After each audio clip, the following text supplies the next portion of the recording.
नहीं, वो मिट्टी का बर्तन और लकड़ी की आंच ही है। वही तो खुशबू और स्वाद भर देती है। सोचते सोचते वह श्यामलाल के ठेले तक पहुंच गया। ठेले पर उस वक्त कोई ग्राहक नहीं था। श्यामलाल आलस से कड़ाही हिलाता बैठा था। रामू ने सीधे कहा, भाई, मुझे लगता है राज मिल गया है। जब मैं तुम्हारा चिकन जंगल में ले जाकर मिट्टी के मटके में गर्म करता हूं और लकड़ी पर रखता हूं, तभी उसमें स्वाद भर जाता है। श्यामलाल ने निराश होकर सिर हिलाया। अरे भैया, ये सब तुम्हारा वहम है। असलियत ये है कि मेरे हाथ में स्वाद ही नहीं है, वरना ग्राहक क्यों ना भागते आते। रामू ने मुस्कुराकर उसकी आंखों में देखा। नहीं भाई, मैं सच कह रहा हूं। कल शाम को भी जब मैं सीधा तुम्हारे ठेले से करी ले गया और वैसे ही खाया, तब उसमें कुछ मजा नहीं आया। पर जंगल में मिट्टी की हांडी में गरम किया तो जीभ पर जादू उतर आया। श्यामलाल ठिठक गया। क्या सचमुच ऐसा हो सकता है?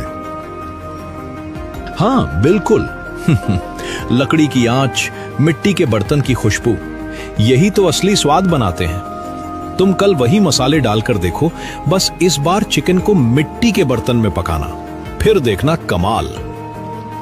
श्यामलाल सोच में पड़ गया। आंखें चमक उठी, जैसे अंधेरे में अचानक दीपक जल गया हो। ठीक है भाई, अगर तेरा कहना सही निकला तो शायद मेरी किस्मत ही बदल जाए। किस्मत नहीं भाई, तेरी मेहनत और मिट्टी की खुशबू बदलेगी सब कुछ।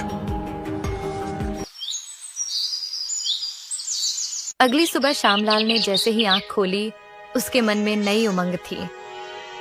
आज वह पहला दिन था जब वह रामू के बताए तरीके को आजमाने जा रहा था। उसने ताजे मसाले पीसे, प्याज लहसुन भूनकर उसमें चिकन डाला और पूरा मिश्रण मिट्टी की बड़ी हांडी में भर दिया।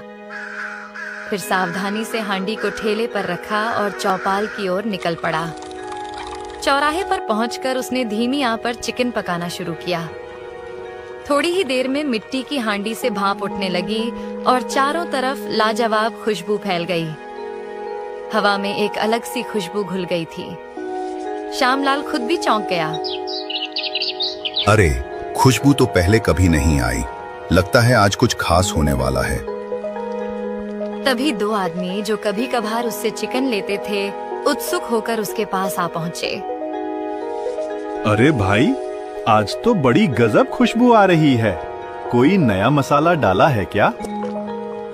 और ये मिट्टी की हांडी, तुम कब से इसमें चिकन पकाने लगे? भाइयों, आज से ही ये नया तरीका अपनाया है। मसाले वही हैं, पर हांडी और लकड़ी की आंच का कमाल है। खाकर बताओ कैसी बनी है। दोनों ने बेसब्री से प्लेट ली और चिकन करी चावल के साथ छका। जैसे ही पहला कौर मुंह में गया, उनकी आंखें चमक उठी। अरे वाह, ये तो लाजवाब है। रसदार चिकन, मसालेदार करी और चावल ऐसे कि दिल खुश हो गया। सच में भाई, किसने तुम्हें इतना बढ़िया तरीका सिखा दिया? हम तो तुम्हारे दीवाने हो गए। ये सुनते ही श्यामलाल का दिल खुशी से भर आया। उसका चेहरा खिल उठा। थोड़ी ही देर में खुशबू से आकर्षित होकर और लोग भी आ गए। देखते ही देखते उसके ठेले पर भीड़ लग गई। जो लोग पहले कभी शिकायत करते थे, वही अब तारीफों के पुल बांध रहे थे। भाई, ये तो पूरे गांव की सबसे बेहतरीन चिकन करी है। भीड़ इतनी बढ़ गई कि शाम तक उसका सारा चिकन खत्म हो गया। ठेला खाली था, लेकिन पैसे की थैली भर चुकी थी। शाम को घर लौटते हुए उसके चेहरे पर आत्मविश्वास और संतोष झलक रहा था। जैसे ही वह घर पहुंचा, उसकी पत्नी मधु दौड़कर आई। क्या जी, आज फिर बच गया चिकन?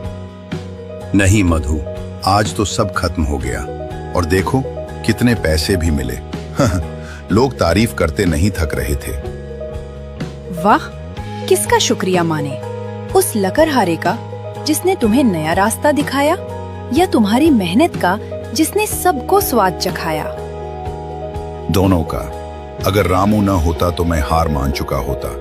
और अगर मिट्टी की हांडी ना होती तो ये खुशबू और स्वाद दुनिया तक कैसे पहुंचता। तो अब समझ गई ना, स्वाद सिर्फ मसालों में नहीं, दिल और तरीके में भी होता है।